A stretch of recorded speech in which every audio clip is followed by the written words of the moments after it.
Hey everyone, this week we read an article about the Boston Marathon written by John D. Sutter in 2013.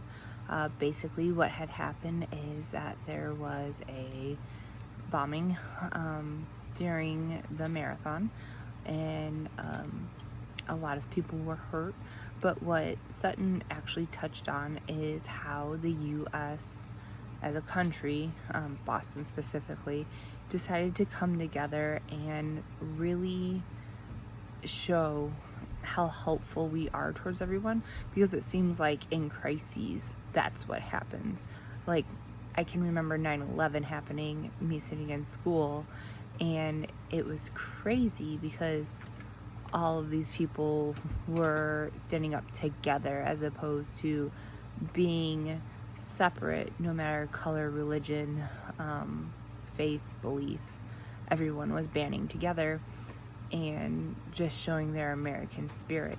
That is basically a social exchange. So what we are reading about this week is the social exchange theory. And then also we are looking at the bystander effect,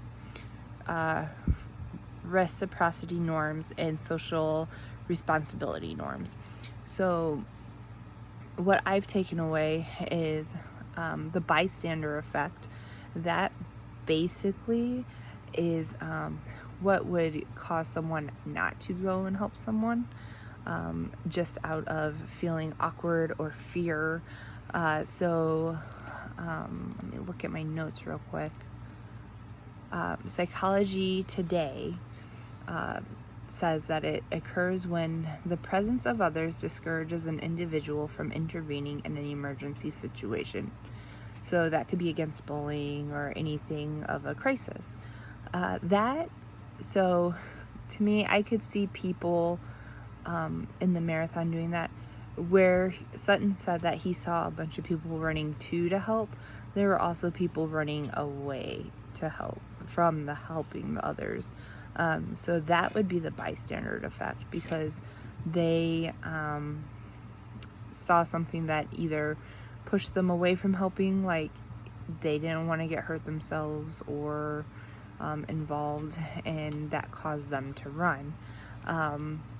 The social exchange theory is basically any kind of social behavior that results in the exchange process. So that could be anything, and it's to help maximize your benefits and minimize costs.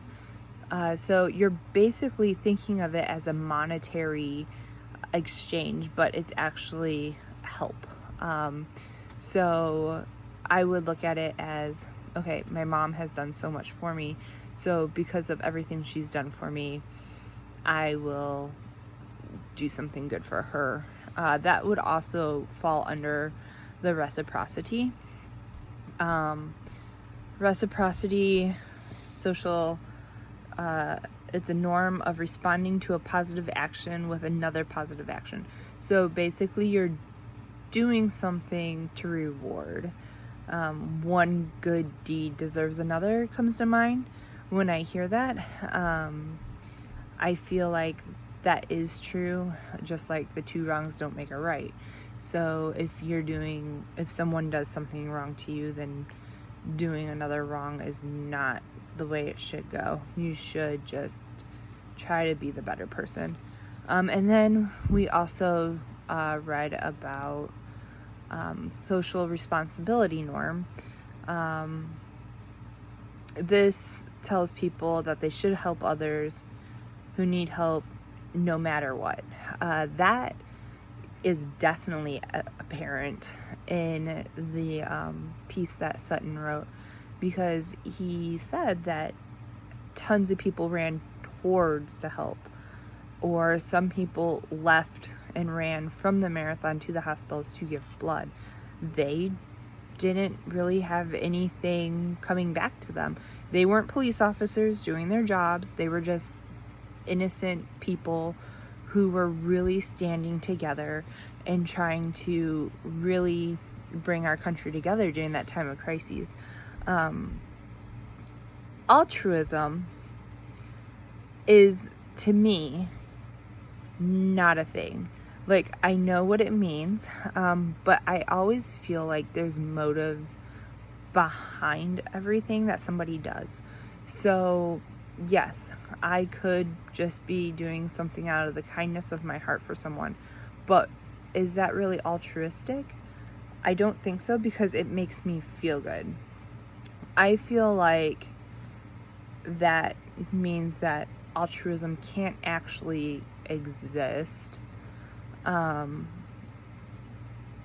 I mean, I don't know what other people do things for, but usually it's to make yourself feel good or look better.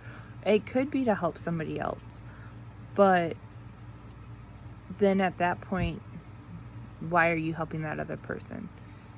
Do you not feel good about it? To me, I don't think there is a such thing as an altruistic event.